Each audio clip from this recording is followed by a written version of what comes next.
My name is Kelsey, and I'm the Managing Director at Market Street Talent, a technology and digital marketing staffing and consulting firm based in Portsmouth, New Hampshire.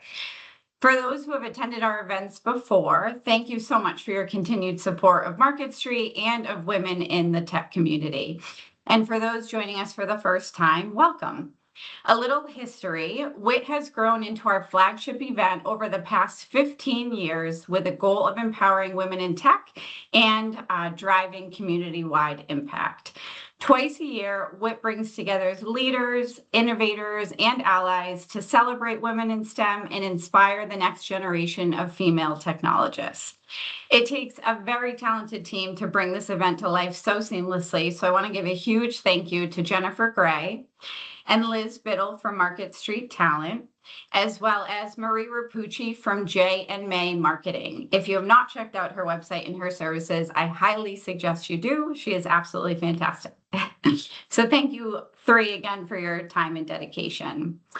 I'd also like to thank our incredible co-sponsors, Bangor Savings Bank, a community-focused bank dedicated to supporting local people, businesses, and economic growth, and the Diversity Workforce Coalition, a nonprofit member organization that supports employers in creating a more diverse and inclusive workplace. Marie touched on it briefly before, but just a few housekeeping items. Everyone's camera and mics are muted for bandwidth purposes. We are recording this session, so please feel free to request a copy afterwards to share with your network. Also, we all know this is a virtual event, but we want it to be as interactive as possible. So please use that chat feature throughout the event for questions or comments. And lastly, when it comes to time for the Q&A portion, Marie will be reading them out loud to get those questions answered. So most importantly, for today's theme, the confidence curve. Keep saying cure. Growing your voice and influence in tech. We're doing today a little bit differently. Instead of our usual panel format, this afternoon we'll feature a candid podcast style conversation focused around finding your voice and using it, even when it's a little bit uncomfortable, and what confidence truly looks like throughout a career in tech. We have two fantastic women leading today's session. Our speaker, Laura Kender, is staff engineer at Corning Incorporated and a returning WIT panelist from last fall, as well as Nadia Fromm, our discussion host and business coach, and last year's WIT moderator. So Laura, Nadia, thank you so much for being here. I'll kick it off to you both to give us a little bit deeper dive into your background. Thank you so much, Kelsey. And well, hello, everybody. It's so nice to see so many of you dialing in today on a Wednesday. I love that. Thank you. Whether it's your first Woman in Tech event or you're like a supporter for many, many years. I mean, how crazy is that? 15 years already in the making. Welcome, welcome. Over the years, I had the pleasure, as Kelsey said, of moderating all kinds of special formats of this event already. I had the pleasure of a panel that had women of all different generations in the workforce. I had the pleasure of moderating a panel of all men talking about allyship for women in tech. And today we are doing something very different again. We're going to talk about, and we're having a very intimate podcast style conversation. So my friends, you are in for a treat. Well, my name is Nadia Fromm. And as Kelsey said, I'm a neuroscience-informed business coach. So what the heck does that mean? I essentially spend most of my time helping people get out of their own heads, make clearer decisions, more confident decisions, and build businesses that don't just look good on paper, but actually feel good in life, right? That's all what we all want. So, and what I'm especially excited about today is the chance to go a little deeper, less polished answers, and instead more of the real story behind how things actually unfold. And I get to have that conversation with Laura Kender. Laura, why don't you go ahead, introduce yourself quickly, and what do you do today? And then we'll jump right in.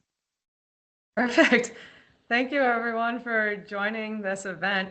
I'm so excited to be a part of another Market Street event. It's definitely boosting my confidence, which is part of the theme today. Um, I studied plastics engineering at UMass Lowell in Lowell, Massachusetts. I got my bachelor's there in 2016, and I stayed for the +1 program in 2017 to get my master's. And currently, I am a polymer process engineer at Corning Life Sciences. We do all plastic product for scientists in the lab space. So anywhere from drug discovery to vaccine work and gene therapy. And right now I'm really lucky because it's my dream job. So I'm really happy where I am, and I'm excited to talk more about my career and confidence growth and learn from everyone else on this call. I love everything in the chat. Like, I was screenshotting some of the things people were saying so I can remember it. I love that. Perfect. So before we jump further into titles and careers and all the what do you do stuff, I actually want to start somewhere completely different because when I look and listen to your story, and we had a conversation up front, everybody, right? So we know each other already a little bit. One thing that stood out to me, Laura, was you had no idea what you were doing in the beginning, which I love because I do think that a lot of people here in the room, in the virtual room, probably feel like they're the only ones who haven't figured it out right in the beginning, right? So take me back to that time before college, maybe. What did that actually feel like for you? That feeling that I don't know what I'm doing and what I'm going to do phase. Yeah. So a perfect example of that is like what you said before college. I knew I wanted to be in the science and technology field. I knew I really liked engineering. I grew up in a household that was really focused on science. My mom was a biologist, and now she's a biology teacher at Chelmsford High School. So science was just always around me. My grandpa was an engineer. Some of my uncles were engineers. So that type of field was just always around me, and I loved it. Um, in high school, I really got a passion into sports. I played hockey and lacrosse. I ended up playing lacrosse in college, but I wanted to figure out a way to do engineering and sports, like designing sports equipment. But I really had no idea what type of engineering. I had no idea what school I wanted to go to. I definitely wanted to stay in New England, but I didn't know if I wanted to be close to home. I didn't know if I wanted to stay in Massachusetts. A lot of the things that um, people deal with every day, like not knowing where they want to be.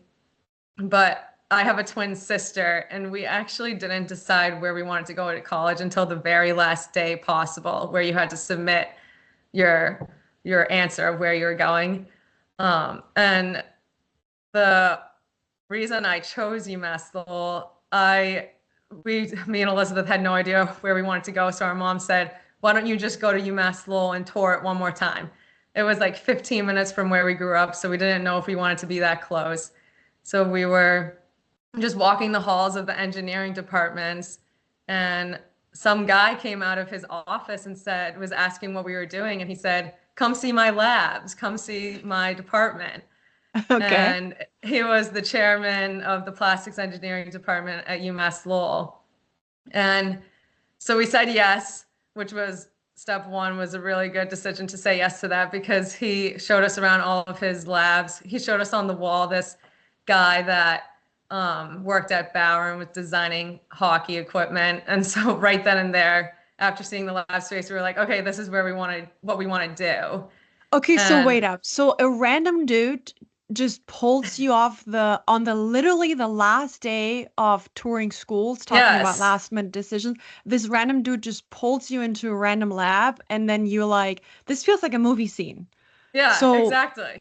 tell me more about that. So that was just like, oh, there are hockey helmets on the wall, and suddenly your brain is like, this is it. That's Mhm. wild, right? Yeah. Like, And so what and I love that so much, right? Because this is not a 5-year plan. This is exposure. This is one moment. right?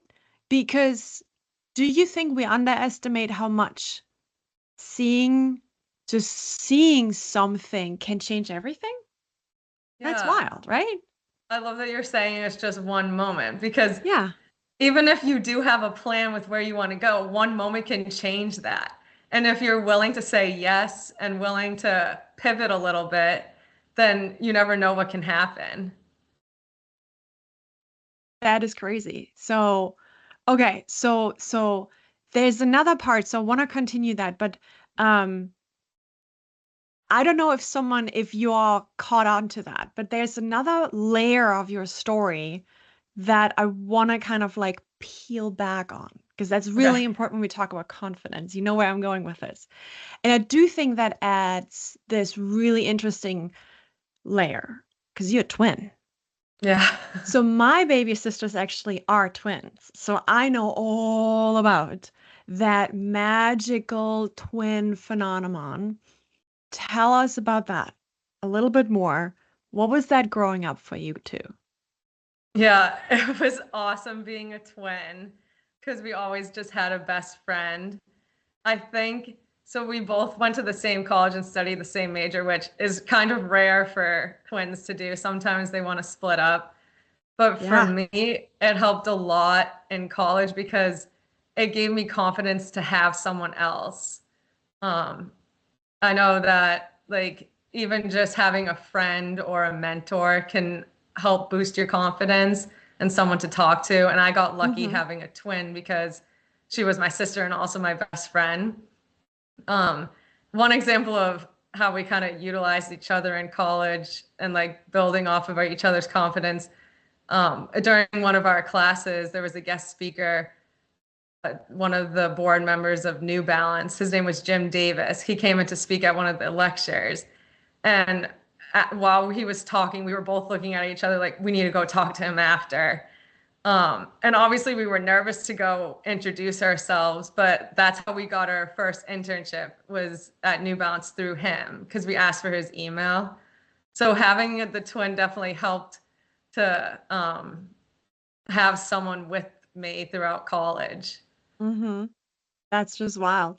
I mean, that is something that as a twin, you almost have this built-in buddy. You almost have somehow this, you never really have to do things alone in the beginning. There's always this we, right? Not just this me. Do you think that gave you that certain level of confidence early on that you were able to build on? I mean, obviously, oh yeah, let's just walk up to the VP of New Balance and ask for their email address. Sure. I mean, we all done that, right? That's wild. So that gave you an edge early on. That's cool.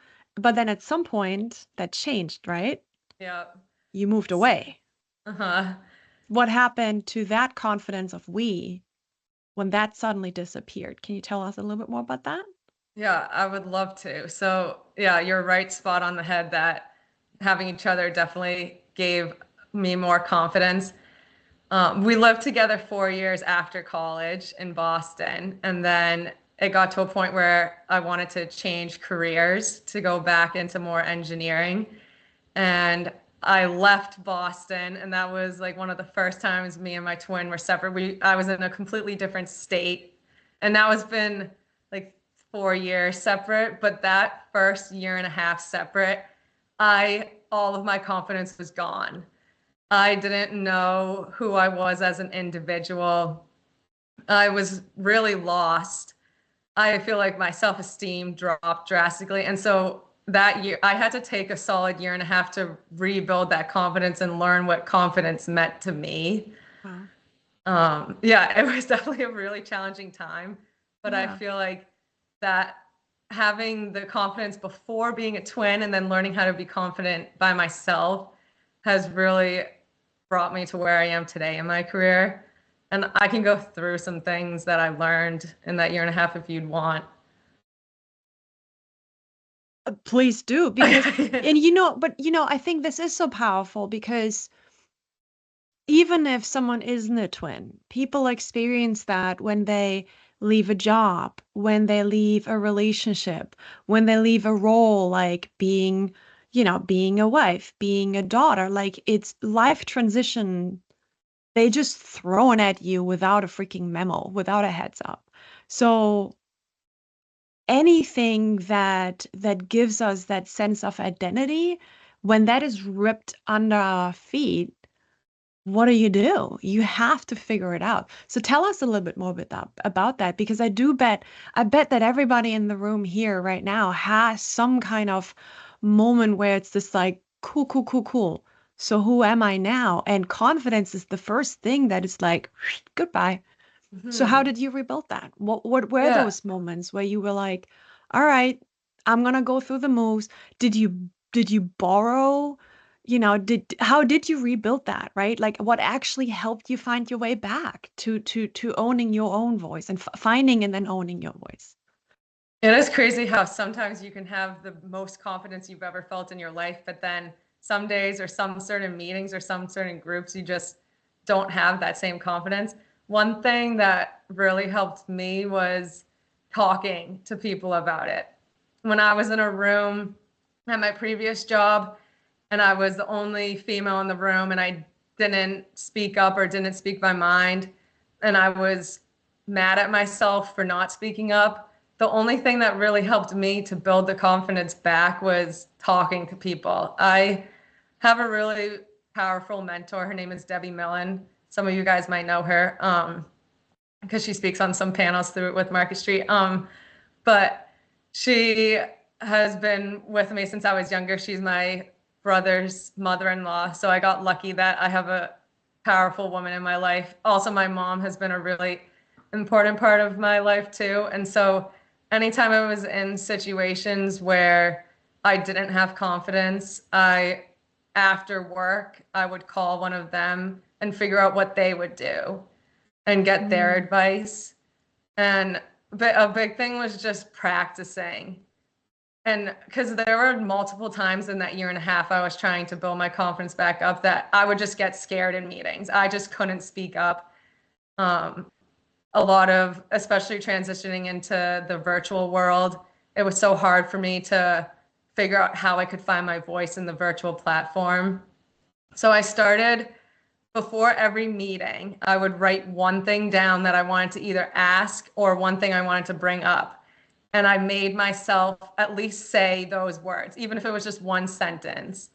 And then just over practicing that every meeting, eventually I just felt confident to be able to talk more and more. And I feel like that has really helped me because now every meeting I ask at least one thing.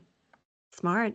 What's that? That is the smart technique to leave something in the room, no matter what the room is. I love that. I love Yeah, that. so that people hear your voice. People, Yeah. if it's an in-person meeting, or especially it's even powerful when it's virtual because and always have your camera on when you talk. Have your camera on and say that. And so you're just connecting with people. People are hearing you. And then it also helps you with your confidence. Oh, I couldn't agree more. Yeah. So you mentioned mentorship and also just talking things through, right? Why do you think talking things through makes such a difference? Like, what's really going on there, do you think?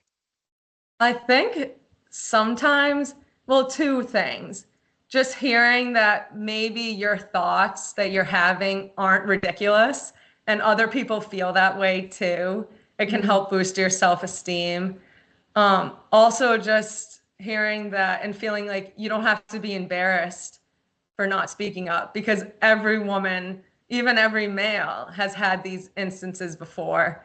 And so just hearing other people and other people's experiences just helped to calm me down a bit. So it's almost like once it's out of your head, it loses power. And then what's so interesting about that, I feel like it's often when what we think confidence comes before all of this. But listening to your story, I think we can all agree that it's almost the opposite. You just do it, and once you watch yourself going through it, that is what creates confidence. I think that's really Yeah. beautiful. Yeah.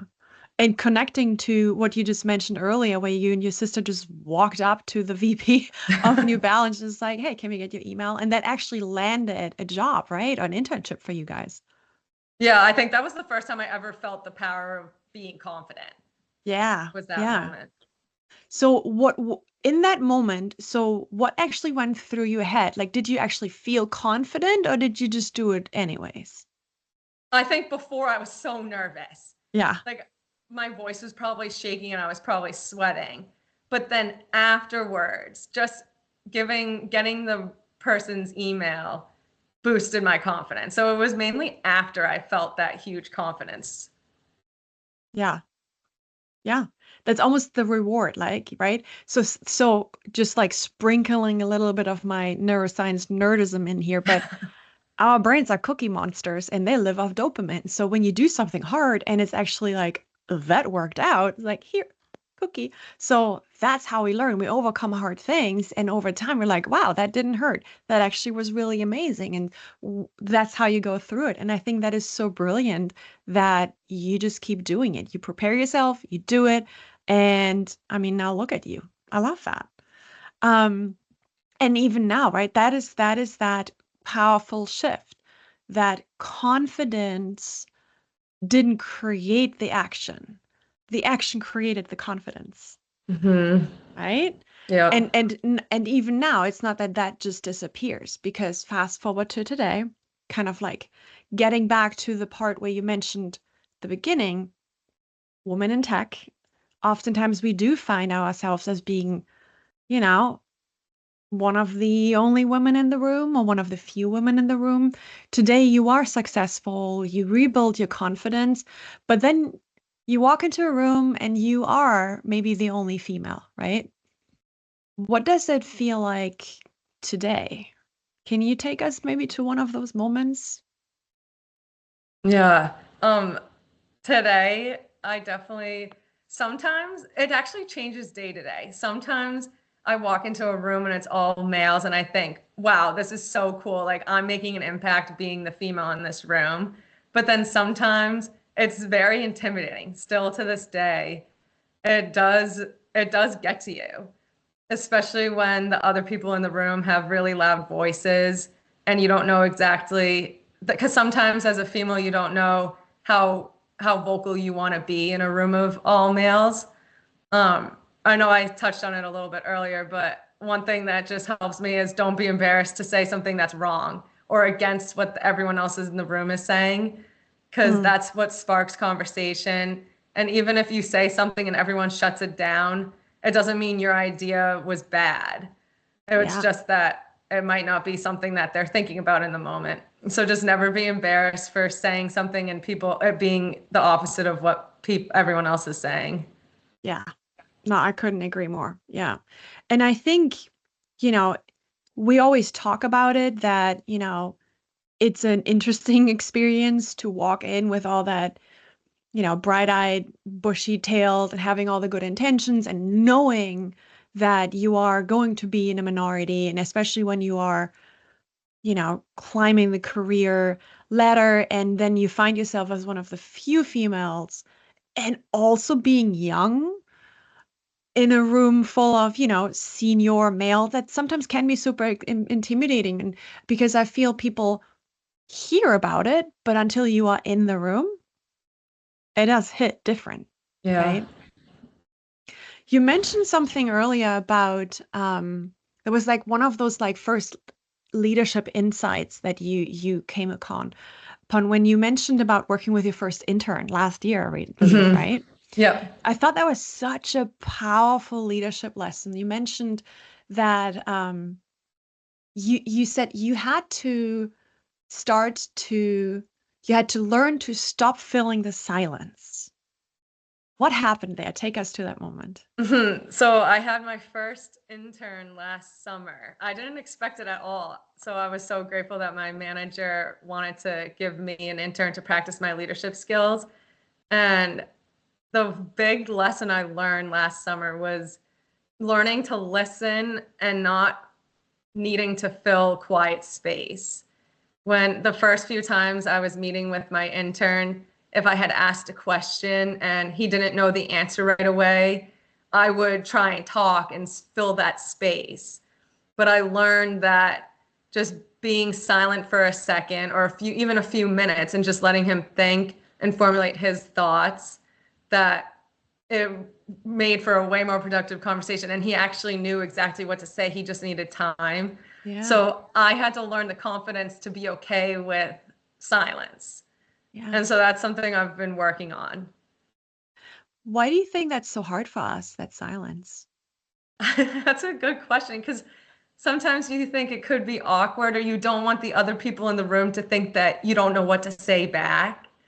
So it could be like just realizing that having time to think is better than just jumping to just say something to say something.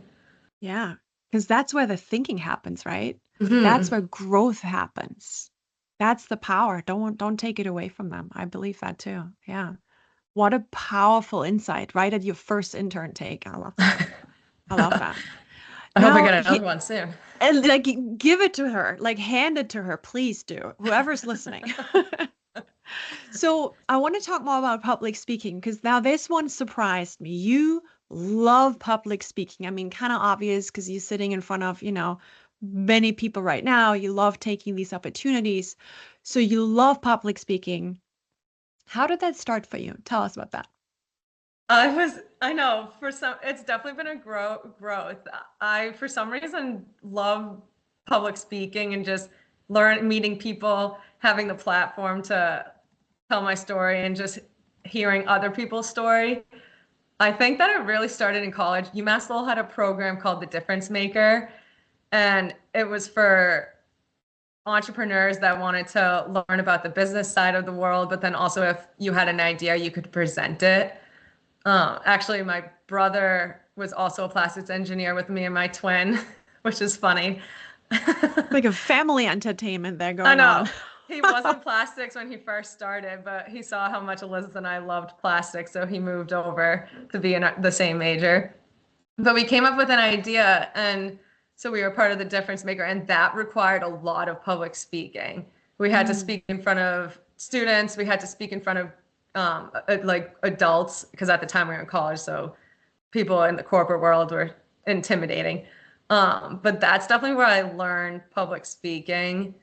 And just over the course of the years, I've just always said yes when there's been an opportunity to speak on a panel or go back to college and speak to students. It started out really out of college, was professors would ask me to come back and just share my story to current students, and it's just been growing. Like last year, me and my twins spoke at the Museum of Science. That was the biggest, scariest thing.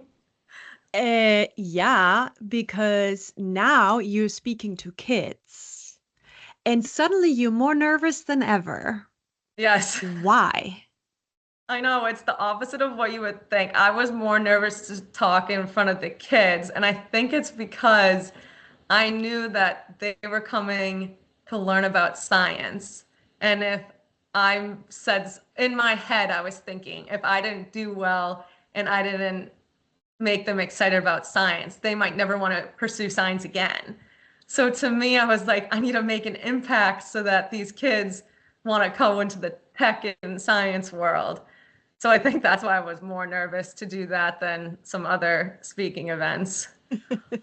So in that sense, you didn't want to mess it up for them. Yeah, It exactly. wasn't the stage, it was the responsibility, because you love science so much and you wanted to make sure that you bring on the next generation, Yep, right? exactly.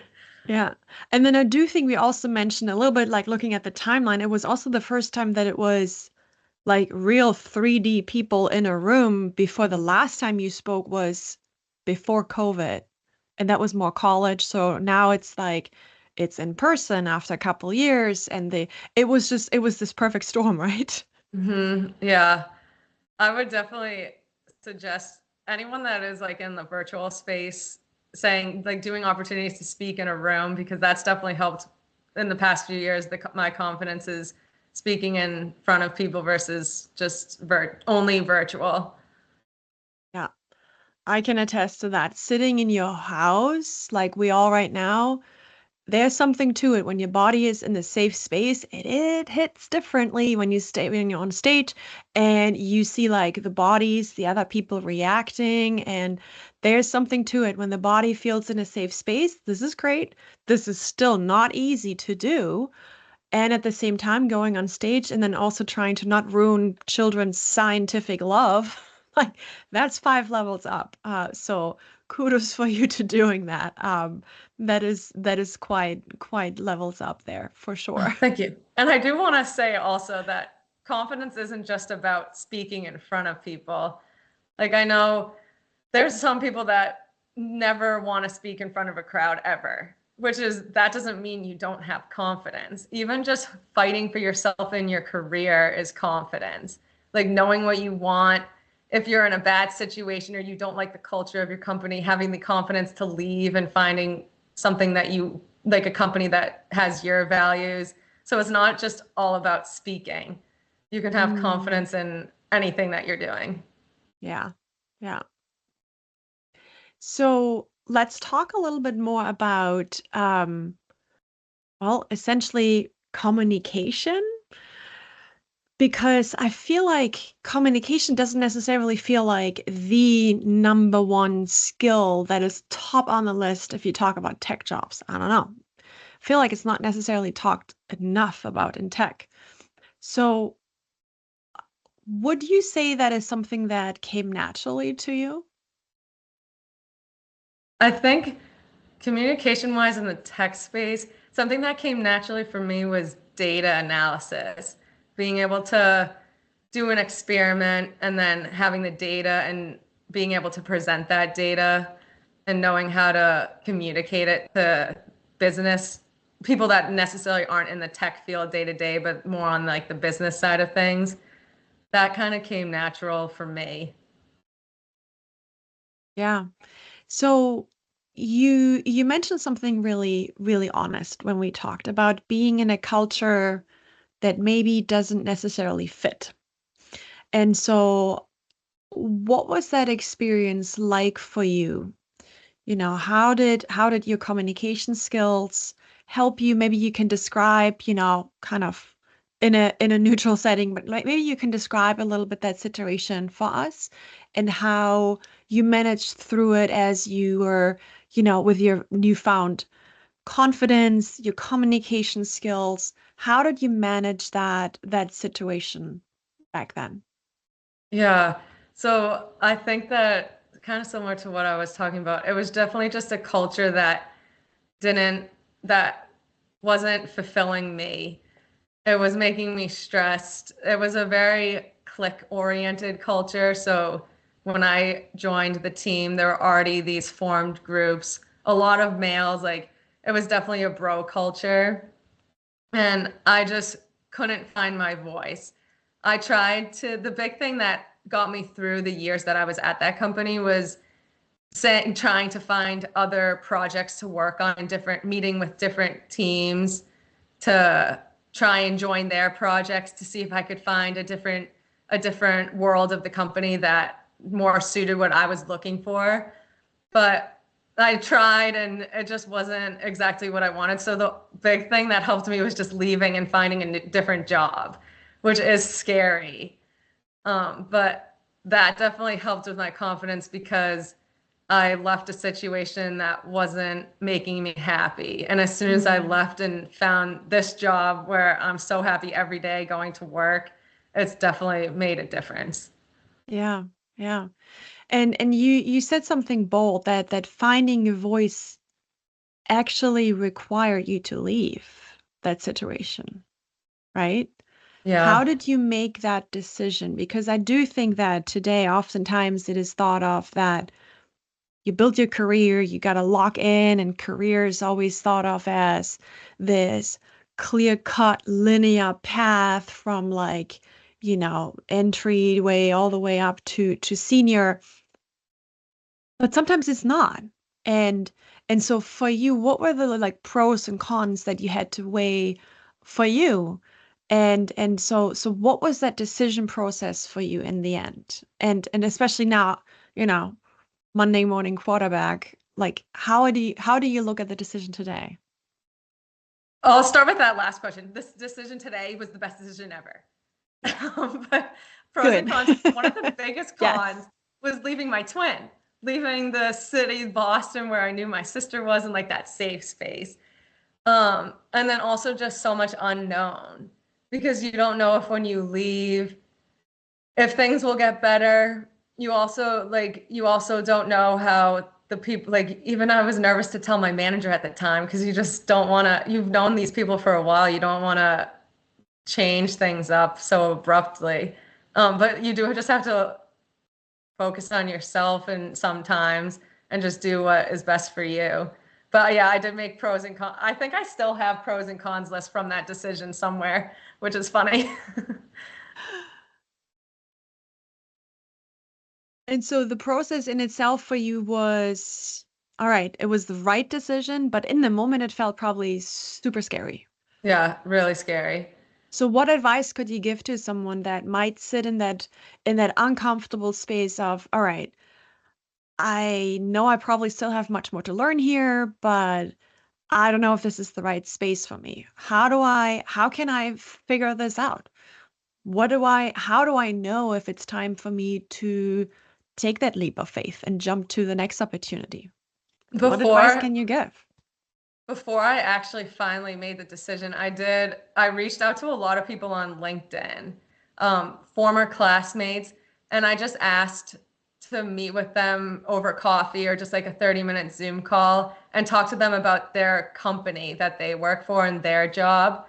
So I just tried to learn what else was out there, like what other opportunities there could be, and just try and figure out what other cultures there were, because this was my first job out of school, so I didn't really know anything different. Mm, So I wanted to learn more of what companies were like. And so as soon as I started talking to those people, I realized, okay, now I took little bits of what people were saying, and like, okay, I like this, I don't like that. And so I kind of like formulated what I was looking for. And then that's how I started like looking at jobs at Corning, because I knew that they had like a manufacturing plant, which is something I was looking for, and things like that. It was really helpful. that definitely sounds like a very engineering kind of approach. Yeah. Define green of the grass and then measure green of grass at other places. I'm just loving this so much for you. Also, now with AI, it could help to ask like ChatGPT or something, like different things that you're looking for, and it could help with finding pathways to get there. Mm. With like the deep research query, like browsing through like Glassdoor reviews and Reddit and stuff. Yeah, Yeah. I can see that. Yeah, let's use the machines, do the heavy lifting for you. And I think it's really smart having conversations with people that maybe also left the other places, because that's where you really get real conversation, the real stuff. And oftentimes I do believe in the very beginning, someone said receiving really positive feedback from someone in an exit interview, that's the real stuff. So have those conversations too, right? That not just someone who just got the recent promotion and just got the dopamine cookie, right? But have the real conversations, the real and honest, candid conversations too, because there's always pros and cons in every role and every job. And in the end, every boss has a good day and a bad day. And we too, because we're all humans. But I think the way you approached it, that just feels, I mean, and it clearly worked out for you, Yeah. right? Also, Yeah. I didn't know about Market Street 5 years ago, but when I was looking for a job, I would have reached out to Market Street, because I Ah, feel like it's such a nice good community. plug. There you Yeah, and this go. isn't a plug. This is just my true feelings. True. No, absolutely. That's why these kind of organizations are so important, because how would you know? You don't know what you don't know, right? Yeah. Yeah. So let's look at we still have a couple of minutes of time, but I think I would love to get a feeling for when if you could go back. It's like a very, like, it's a classy question, but I want to ask you this. If you could go back and give your younger self one piece of advice, this is now, I'm not without trying to age you, but like 10 years ago, before the journey started, you got like dragged down the hallway by this random dude. What advice would you give your younger self before starting this whole journey? What would that Okay, this is a good question. It's a hard question too. be? I think I think I would just say to just stay positive. Um, that like you said, every day, like some people have good days, some people have bad days, and just staying positive that you're on the right track and you're doing everything you can. I would tell my younger self that. Yeah, yeah. And I do think we heard that echoed so much in the beginning when we had the networking prompts. It's just all about being gentle to yourself, right? And that everything is figure outable. And clearly, you are one of those examples that whatever life throws at you, there's a way to figure it out. So, I would love yeah. to also know your answer to that. 10 years ago, what would you tell yourself? Oh, 10 years ago, I was where you at, so don't age me. Uh, 10 years ago, I Well, would when you say were leaving myself, college, what would you tell yourself? um, yeah, I would give the advice I would tell myself when I started my career, which is definitely more than 10 years ago, would be don't listen to them. The part, I Mhm. think someone said that in the beginning too, is about trust your instincts. And that is something that I had to unlearn to for many years now. Not trusting my instinct is something that has been beaten into me for so long. That it was always the don't be so nice to your team, stop smiling. Why are you always so happy? You have this juvenile happiness that is not senior leadership material. And so I have heard that for over 2 decades that I had to unlearn that it is okay to be you. And for me, it means that this bubbly ridiculousness that you see is absolutely a-okay. And trusting my instincts has been incredibly hard to relearn. Mm-hmm. And I wish I can go back and say, Nadia, you do you. Don't listen to them. I think that's what I would tell her. Wow, that is so powerful. Yeah, never be sorry Uh, for who you are. right? There's only one. Listen, everybody else is taken. You just do you. You just do you. I love that. And Thanks for with that, sharing we are that. like, sorry, go ahead. With that, Laura, I just wanted to like, this is everything that I just hear from you. This is so powerful. I wanted to thank you so, so much for sharing your story, for being vulnerable. This was like the real conversation I wanted to have with you in front of almost 100 people. Um, Thank you. Thank you. And I do think that so many people saw themselves in parts in it. And if there's anything you all take away from it, I do think there are three things. If I would have to try to summarize this, it would be you don't have to have it all figured out. Confidence doesn't come first, action does. And sometimes finding your voice means changing the room, not yourself. So I guess that's all I got. Uh, Marie, Kelsey, y'all, I think there is been so much going on in the chat. I just have like I whiplash didn't of look at having it. the chat visible. Y'all take it away. I know there's so many questions. Please go ahead. And if you can do the applause emoji, please, and give it up for Laura. Thank you so much. Oh, thank you. You are the best.